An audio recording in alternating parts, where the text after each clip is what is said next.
बिस्मिल्लाहिर्रहमानिर्रहीम। अस्सलाम वालेकुम।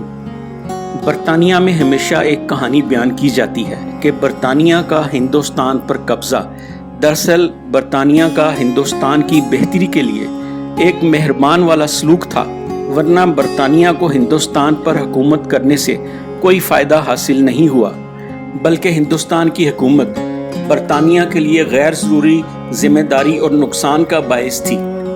उर्सा परनाइक ने एक नई रिसर्च के ज़रिए, जिसे कोलंबिया यूनिवर्सिटी प्रेस ने पब्लिश किया है, बरतानिया के इस बयानिए को एक ज़ोरदार तमाचा रसीद किया है। 2 सदियों पर मुहित टैक्स और तिजारत के डाटा से पटनाइक ने यह हिसाब लगाया है कि बरतानिया ने 1765 से 1938 तक तकरीबन 45 खरब डॉलर या 45 ट्रिलियन डॉलर्स हिंदुस्तान से बरतानिया मुंतकिल किए।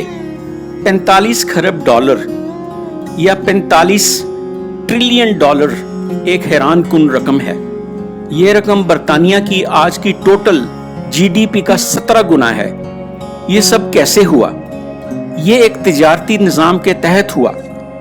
हिंदुस्तान के बरतानिया की नौआबादी बनने से पहले बरतानिया हिंदुस्तान के ज़मींदारों से कपड़ा और चावल खरीदता था और एक अमूमी तरीके से अदायगी भी करता था। ज़्यादातर ये अदायगी चांदी के ज़रिए की जाती थी, जैसे कि बरतानिया दूसरे फ़रोख्त कुनिंदों को भी करता था। मगर सन 1765 को सब कुछ तब्दील हो गया, जब ईस्ट इंडिया कंपनी ने हिंदुस्तान पर कंट्रोल हासिल कर लिया और तिजारत की मोनोपोली कायम कर ली।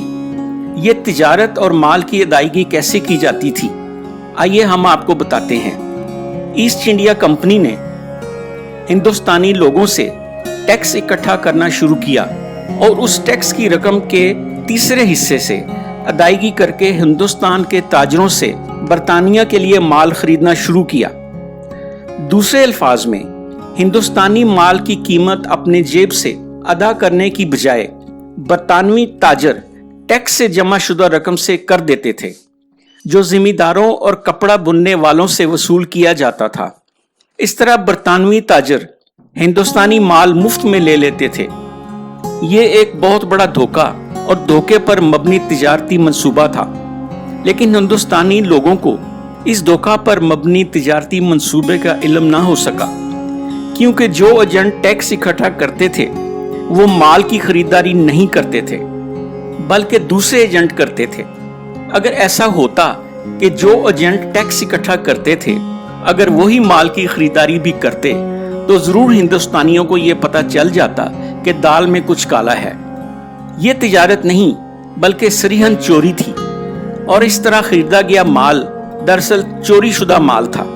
चोरी शुदा कुछ माल तो बरतानिया में ही इस्तेमाल कर लिया जाता था और कुछ दोबारा दूसरे मुल्कों को री एक्सपोर्ट कर दिया जाता था।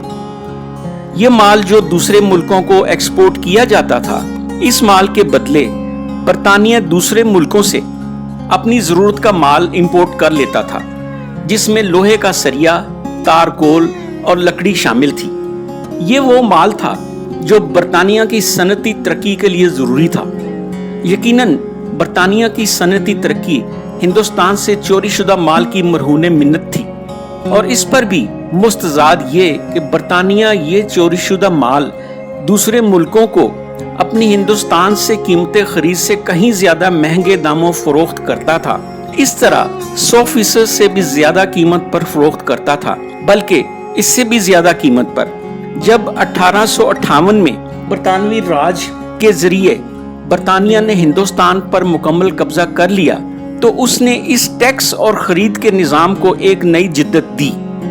1858 में बरतानवी हुकूमत ने ईस्ट इंडिया कंपनी से हिंदुस्तान की हुकूमत ले ली थी और ईस्ट इंडिया कंपनी की मोनोपोली खत्म हो गई। इस पर बरतानी हुकूमत ने यह हुक्म जारी किया कि हिंदुस्तान के ताजर किसी भी दूसरे मुल्क को माल एक्सपोर्ट कर सकते हैं, मगर माल की कीमत बरतानिया में वसूल की जाएगी।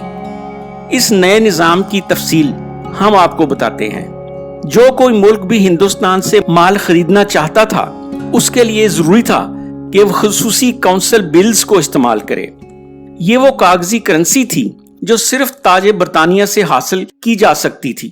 और कौंसल बिल्स को खरीदने का तरीका ये था कि सोने या चांदी के इवज लंदन से खरीदे जा सकते थे।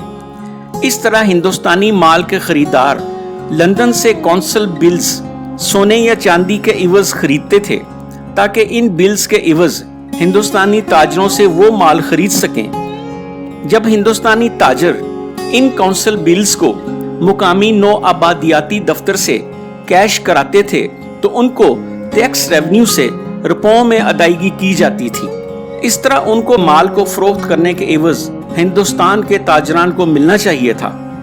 हिंदुस्तान जो कि तिजारत में दूसरी दुनिया के मुकाबले में तिजारती मुनाफा में जा रहा था, इस करप्ट निज़ाम की वजह से 20वीं सदी की पहली 3 दहाइयों में शदीद नुकसान में चला गया, क्योंकि उसकी दौलत उसको मिलने की बजाय बरतानिया में जमा होती रही थी। इस मसनूई नुकसान की वजह से बरतानिया कहता है कि हिंदुस्तान पर हुकूमत करना बरतानिया के लिए बिल्कुल फायदेमंद नहीं था। बरतानिया ने हिंदुस्तानी ताजरों की आमदन बहुत बड़ी मिकदार में बरतानिया में जमा कर ली थी, जिसके हकीकी मालिक हिंदुस्तानी ताजिर ही थे। हिंदुस्तान एक ऐसी मुर्गी थी जो सोने के अंडे देती थी। नुकसान की वजह से हिंदुस्तान के पास इसके सिवा कोई चारा या हल नहीं था कि वो अपनी दरामदात के लिए बरतानिया से कर्जा ले। इस तरह पूरी हिंदुस्तानी आबादी अपने गैर मुल्की अकाउंट से कर्ज लेकर उनकी मकरूज हो गई और हिंदुस्तान पर बरतानवी कंट्रोल और भी मजबूत हो गया। बरतानिया ने इस तरह जमा किए हुए पैसे से साम्राज्यी तशद्दुद गर्म कर रखा था और चीन पर 1840 के हमले को मुमकिन बनाया और 1857 की जंगे आज़ादी को दबाया। इसी पैसे से ताजे बरतानिया ने अपनी जंगें लड़ी। अपनी तहकीक में पटनायक ने कहा है कि बरतानिया ने हिंदुस्तान से बाहर अपनी तमाम जंगें हिंदुस्तान से धोखाधड़ी से जमा किए गए पैसे से लड़ी, और यही नहीं बल्कि बरतानिया ने यूरोप के तमाम इलाकों में सरमायादारी निज़ाम को इसी पैसे से फैलाया और अपनी फतवाहत कनाडा और ऑस्ट्रेलिया तक ले गया। न सिर्फ बरतानिया बल्कि यूरोप की सनती तरक्की नौ आबादियों से लूटे गए पैसे के जरिए की गई थी। पटनायक ने एक हिसाब किया है।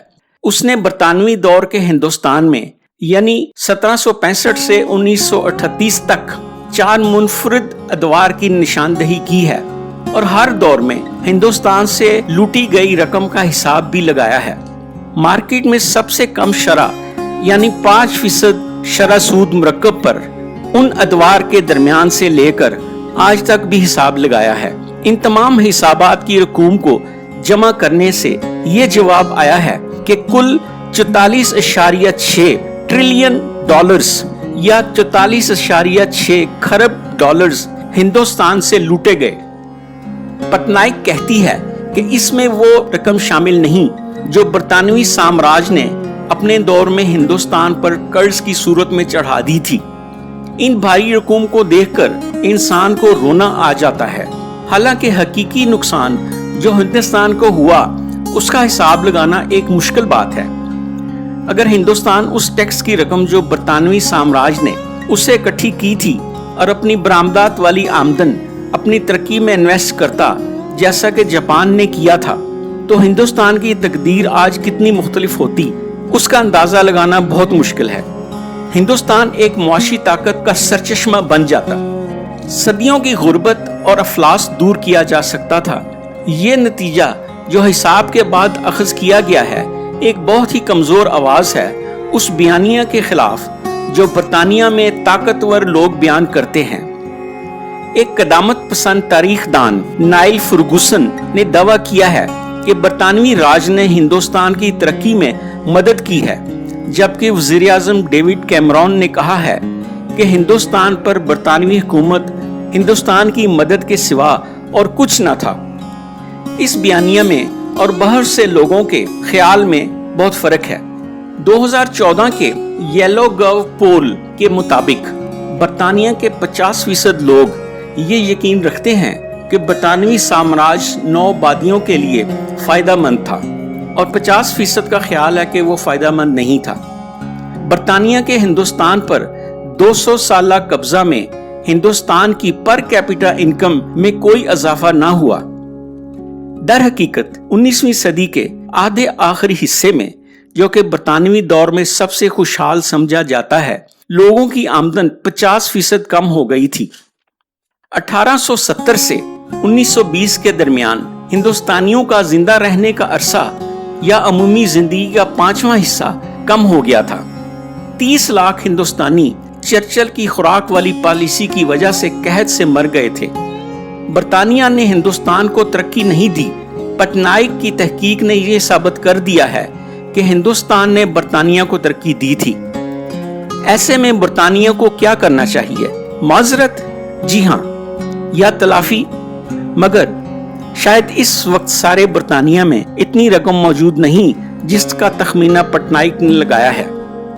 हमें रिकॉर्ड को दुरुस्त करना चाहिए।